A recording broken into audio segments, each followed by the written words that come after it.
ಮೊಕಾಶಿ ಇವರ ಒಂದು ಲಾ ಫರ್ಮದಲ್ಲಿ ಈ ಒಂದು ಆಚರಣೆಗೆ ನನಗೆ ಕರೆದಿದ್ದಾರೆ.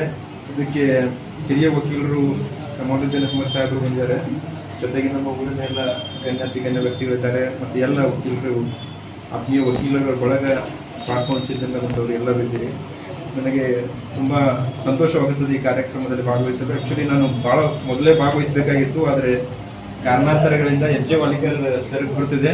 ನಮ್ಮ ಆಫೀಸ್ನಲ್ಲಿ ಸುಮಾರು ಒಂದು 40-50 ರೈತರು ಬಂದು ಕಂಟಿನ್ಯೂಸ್ ಆಗಿ 2 ವರ್ಷದಿಂದ ನಾನು ಅವ್ರ ಜೊತೆ ಒಂದು ವಾದ ವಿವಾದದಲ್ಲಿ ತೊಡಗಿದ್ದೆ. ಅದು ಲ್ಯಾಂಡ್ ಎಕ್ವಿಷನ್ ರಿಲೇಟೆಡ್ ಕೆಲವೊಂದು ಸಮಸ್ಯೆಗಳಿದ್ದು ಅವ್ರು ಹೋದ ತಕ್ಷಣ ನಾನು ಈ ಕಡೆ ಬಂದಿದ್ದೀನಿ. ಹೀಗಾಗಿ ಸ್ವಲ್ಪ ವಿಳಂಬವಾಯಿತು, ಅದಕ್ಕೆ ನಾನು ವಿಷಾದ ವ್ಯಕ್ತಪಡಿಸುತ್ತೇನೆ. ವಕೀಲಿಕೆ ವೃತ್ತಿ ಇದೆಲ್ಲ ತುಂಬ ಪವಿತ್ರವಾದಂತಹ ವೃತ್ತಿ ಅಂತ ಹೇಳಿ ನಾನು ಭಾವಿಸ್ತೇನೆ. ಸತ್ಯ ಮತ್ತು ಅಸತ್ಯದ ನಡು ಫೈಟ್ ನಡೆದಾಗ ಸತ್ಯ ಯಾವುದು ಅನ್ನೋದನ್ನ ಎತ್ತಿ ತೋರಿಸಿ ಸತ್ಯಮೇವ ಜಯತೆ ಮಾಡಿಸೋರಂದ್ರೆ ವಕೀಲರೆಲ್ಲ. ಸತ್ಯಮೇವ ಜಯತೆ ಅಂತ ಹೇಳಿ ನಮ್ಮ ಲೋಗೋದಲ್ಲಿ ಇರಬಹುದು, ಆದ್ರೆ ಅದು ಸತ್ಯಮೇವ ಜಯತೆ ಯಾವಾಗ ಆಗತ್ತಂತಂದ್ರೆ ವಕೀಲರು ಪ್ರಾಮಾಣಿಕವಾಗಿ ನಿಜವಾಗಿ ತಮ್ಮಲ್ಲಿರುವಂತಹ ಎಕ್ಸಲೆನ್ಸ್ ಅನ್ನ ಪೂರ್ತಿ ಅದರಲ್ಲಿ ತೊಡಗಿಸಿ ಅವರು ತಮ್ಮ ವಾದವನ್ನು ಮಂಡಿಸಿದಾಗ ಆ ಒಂದು ಸತ್ಯಕ್ಕೆ ಜಯತೆ ಆಗುತ್ತೆ. ವಕೀಲರು ಮಾಡುವಂತ ಪ್ರಮಾದದಿಂದ ಏನಾಗಬಹುದು ಅಂತಂದ್ರೆ ಒಬ್ಬ ನಿರಪರಾಧಿಗೆ ಶಿಕ್ಷೆ ಆಗಬಹುದು. ಇದಕ್ಕಿಂತ ದೊಡ್ಡದೇನ್ ಬೇಕು? ಒಬ್ಬ ನಿರಪರಾಧಿ ಏನು ಮಾಡದೇ ಇರುವಂತಹ ವ್ಯಕ್ತಿಗೆ ವಕೀಲರಾದಂತಹ ಬಂಧುಗಳು ಏನಾದ್ರೂ ತಪ್ಪು ಮಾಡಿದರೆ ಅವನಿಗೆ ಶಿಕ್ಷೆ ಆಗಬಹುದು.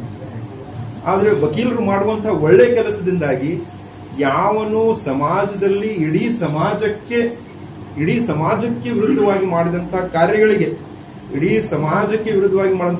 ಅವನಿಗೆ ಶಿಕ್ಷೆಯನ್ನ ಕೊಡಿಸುವಂತಹ ಕೆಲಸವನ್ನ ನಾವು ಮಾಡ್ತೀವಿ.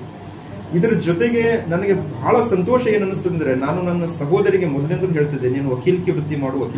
ಯಾಕಂದ್ರೆ ನನಗೆ ಒಂದು ಏನೋ ಪ್ಯಾಷನ್ ಇತ್ತು ಮೊದಲಿನಿಂದಲೂ ಕೂಡ. ನಮ್ಮ ಮನೆಯಲ್ಲಿ ಎಲ್ಲರೂ ಟೀಚರ್ ಇದ್ದಾರೆ. ಹೆಚ್ಚಾಗಿ ನನ್ನ ಸಿಸ್ಟರ್ಗೆ, ನನ್ನ ಜೂನಿಯರ್ ಯಂಗರ್ ಸಿಸ್ಟರ್ಗೆ ನಾನು ಯಾವಾಗಲೂ ಹೇಳ್ತಿದ್ದೆ, ನೀನು ವಕೀಲಿಕೆ ಮಾಡು ಅಂತ ಹೇಳಿ. ಯಾಕೆ ಅಂತಂದ್ರೆ ನಾವು ಫ್ರೀಡಮ್ ಹಿಸ್ಟ್ರಿ ಓದಿದಾಗ, ಫ್ರೀಡಮ್ ಸ್ಟ್ರಗಲ್ ಅನ್ನು ನೋಡಿದಾಗ ಅದರಲ್ಲಿ ಭಾಗವಹಿಸಿದವರು ಪ್ರತಿಯೊಬ್ಬರು ವಕೀಲರಾಗಿದ್ದಾರೆ. ಬಹಳ ಸಂತೋಷ ಪಡುವಂತಹ ಸಂಗತಿ ಏನಂತಂದ್ರೆ, ನಮಗೆ ಬಂದಂತಹ ಸ್ವಾತಂತ್ರ್ಯಕ್ಕೆ ನಮ್ಮ ವಕೀಲರು ಏನ್ ಕೊಟ್ಟಿದಾರಲ್ಲ, ಅವರ ಒಂದು ತ್ಯಾಗ, ಬಲಿದಾನ, ಅವರ ಸೇವೆ ಬಹಳ ದೊಡ್ಡದು. ಅವರು ಒಟ್ಟು ಕೊಟ್ಟಂತಹ ಸೇವೆಯಿಂದಾಗೆ ನಮಗೆ ನಮ್ಮ ದೇಶಕ್ಕೆ ಸ್ವಾತಂತ್ರ್ಯ ಸಿಕ್ಕಿದೆ. ಹೀಗಾಗಿ ಆ ಸ್ವಾತಂತ್ರ್ಯ ಯಾವ ರೀತಿಯಿಂದ ಸಿಕ್ಕಿದೆ ಅಂತಂದ್ರೆ, ನಾವು ಯಾವ ರೀತಿ ಒಂದು ಕೋರ್ಟ್ ಮತ್ತು ಕಚೇರಿಗಳಲ್ಲಿ ವಾದ ವಿವಾದ ಮಾಡಿ ಶಾಂತಿಯುತವಾಗಿ ನಮ್ಮ ಎದುರಿನವನು ಎಷ್ಟೇ ತಪ್ಪು ಮಾಡಿರಬಹುದು, ಆದ್ರೂ ಕೂಡ ಈಸ್ ಮೈ ಫ್ರೆಂಡ್ ಅಂತ ಹೇಳಿ ಅವನ ತಪ್ಪುಗಳನ್ನು ಎತ್ತಿ ಹೇಳಿ ಒಂದು ಶಾಂತಿಯುತವಾಗಿ ಹೇಗೆ ಗೆಲ್ತಿರೋ ಅದೇ ರೀತಿಯಾಗಿ ಶಾಂತಿಯುತವಾಗಿ ಅಹಿಂಸಾ ಮಾರ್ಗವಾಗಿ ಸತ್ಯವನ್ನು ಪ್ರತಿಪಾದಿಸಿ ನಾವು ಈ ದೇಶಕ್ಕೆ ಸ್ವಾತಂತ್ರ್ಯವನ್ನು ಪಡೆದಿದ್ದೇವೆ. ಆ ಸ್ವಾತಂತ್ರ್ಯದ ಮಾರ್ಗ ನಾವು ಏನ್ ಅನುಸರಿಸಿದ್ವಲ್ಲ, ಅದು ಥ್ರೂಔಟ್ ಇಡೀ ನಮ್ಮ ಇಂಡಿಯನ್ ಕಂಟಿನ್ಯೂಸ್ ಆಗಿ ನಮ್ಮ ಕಲ್ಚರಲ್ಲಿ, ನಮ್ಮ ಬ್ಲಡ್ ಅಲ್ಲಿ ಬಂದ್ಬಿಟ್ಟಿದೆ. ಯಾಕಂದ್ರೆ ಆ ಅಹಿಂಸೆಯ ಮಾರ್ಗ ಈಗಲಾದ್ರೂ ಮುಂದುವರ್ಕೊಂಡು ಬಂದಿದೆ, ಮುಂದಾದ್ರೂ ಮುಂದುವರಿತದೆ. ಬೈ ಚಾನ್ಸ್ ಏನಾದ್ರೂ ನಾವು ಹಿಂಸಾತ್ಮಕ ಮಾರ್ಗವಾಗಿ ಸ್ವಾತಂತ್ರ್ಯವನ್ನು ಪಡೆದಿದ್ರೆ ನಮ್ಮ ದೇಶದಲ್ಲಿ ಇನ್ನೂ ಹಿಂಸೆ ಹೆಚ್ಚಾಗ್ತಿತ್ತು, ಇನ್ನೂ ಒಡಕುಗಳು ಹೆಚ್ಚಾಗ್ತಿತ್ತು. ಆದ್ರೆ ಅಹಿಂಸಾ ಮಾರ್ಗ, ಸತ್ಯದಿಂದಾಗಿ ನಾವು ಪಡೆದಿರುವಂತಹ ಒಂದು ಸ್ವಾತಂತ್ರ್ಯ ಇದೆಯಲ್ಲ, ಇದು ಇದಕ್ಕೆ ಮೂಲ ಕಾರಣಕರ್ತರೊಳಗೆ ಬಹಳಷ್ಟು ಶ್ರಮ ಪಟ್ಟಿದವರಂತಾರೆ ನಮ್ಮ ಎಲ್ಲ ವಕೀಲರು ಬಂದರು. ಮತ್ತೊಂದು, ನಾನು ಒಂದು ವಿಷಯ ಹೇಳಿ ನನ್ನ ಮಾತನ್ನು ಮುಗಿಸ್ತೀನಿ, ಯಾಕಂದ್ರೆ ಎಲ್ಲ ಹಿರಿಯರಿದ್ದಾರೆ, ನಾನು ಹೆಚ್ಚಿಗೆ ಮಾತನಾಡ್ಲಿಕ್ಕೆ ಹೋಗಲ್ಲ. ನಾವು ಯಾವ ಕೆಲಸ ಮಾಡ್ತೀವಲ್ಲ ಆ ಕೆಲಸದಲ್ಲಿ ಎಕ್ಸಲೆನ್ಸ್ ಅನ್ನ ಸಾಧಿಸಬೇಕು.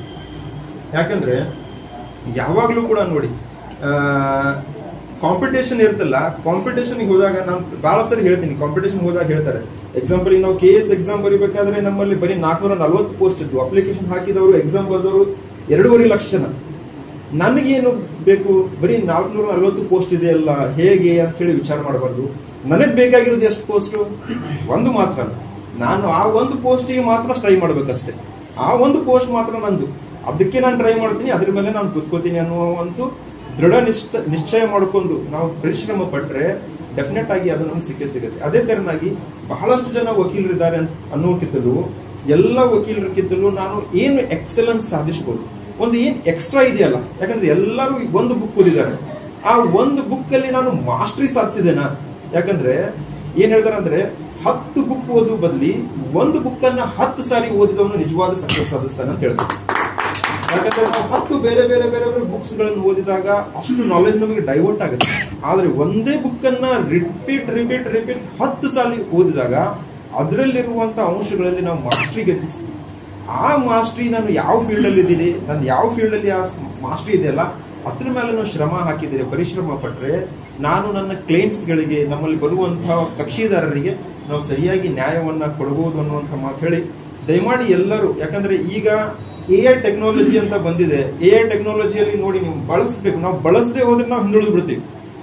ಆವಾಗ ಏನ್ ಕಂಪ್ಯೂಟರ್ ಇತ್ತಲ್ಲ, ಕಂಪ್ಯೂಟರ್ ಈಗ ಒಂದು 20 ವರ್ಷದ ಹಿಂದೆ ಕಂಪ್ಯೂಟರ್ ಹೇಗಿತ್ತು, ಈ ಸದ್ಯ ಈಗ AI ಟೆಕ್ನಾಲಜಿ. 20 ವರ್ಷದ ಹಿಂದೆ ಯಾರು ಕಂಪ್ಯೂಟರ್ ಕಲೀಲಿಲ್ಲ, ಅವ್ರು ಪರಿತಪಿಸ್ತಾರಲ್ಲ, ಇವತ್ತು ನಾವು ನಮ್ಮ ಫೀಲ್ಡ್ ಅಲ್ಲಿ AI ಬಳಸದೆ ಹೋದ್ರೆ ನಾವು ಮುಂದೆ ಪರಿತಪಿಸ್ತೀವಿ. ಎಂತ ಟೆಕ್ನಾಲಜಿ ಬಂದಿದೆ ಅಂದ್ರೆ ವಿಲ್ಲೋ ಚಿಪ್ ಅಂತ ಒಂದು ಬಂದಿದೆ. ವಿಲ್ಲೋ ಚಿಪ್, ಆ ವಿಲ್ಲೋ ಚಿಪ್ ಒಂದು ಸಣ್ಣ ಚಿಪ್. ಆಕ್ಚುಲಿ ಅವ್ರು ಹೇಳ್ತಾರೆ ಜಗತ್ತಿನಲ್ಲಿರುವಂತ ಅತ್ಯಂತ ದೊಡ್ಡ ಸೂಪರ್ ಕಂಪ್ಯೂಟರ್, ಅದಕ್ಕೆ ಒಂದು ಕ್ಯಾಲ್ಕುಲೇಷನ್ ಕೊಟ್ರೆ ಅದು ಅದನ್ನ ಮಾಡ್ಬೇಕಾದ್ರೆ 2 ಬಿಲಿಯನ್ ಇಯರ್ಸ್ ತಗೊಳ್ತದೆ ಅಂತ. ಅಂದ್ರೆ 2 ಬಿಲಿಯನ್ ಇಯರ್ಸ್ ತೆಗೆದುಕೊಳ್ಳುವಂತಹ ಒಂದು ಕ್ಯಾಲ್ಕುಲೇಷನ್ ಅದಕ್ಕೆ ಕೊಟ್ಟಾಗ ಅಂತದೇ ಒಂದು ಕ್ವಶನ್ ಅನ್ನ ಅಥವಾ ಅಂತದೇ ಒಂದು ಸಮಸ್ಯೆಯನ್ನ ಈ ವಿಲ್ಲೋ ಚಿಪ್ ಬಳಸಿದಂತಹ ಒಂದು ಕಂಪ್ಯೂಟರ್ ಕೊಟ್ರೆ ಆ ವಿಲ್ಲೋ ಚಿಪ್ ಅದನ್ನ ಬರೀ 5 ಸೆಕೆಂಡ್ ಅಲ್ಲಿ ಉತ್ತರ ಕೊಡುತ್ತೆ. ಅಂದ್ರೆ ಅಷ್ಟು ಟೆಕ್ನಾಲಜಿ ಫಾಸ್ಟ್ ಆಗಿದೆ. ನಾವು AI ಮತ್ತು ತಂತ್ರಜ್ಞಾನವನ್ನು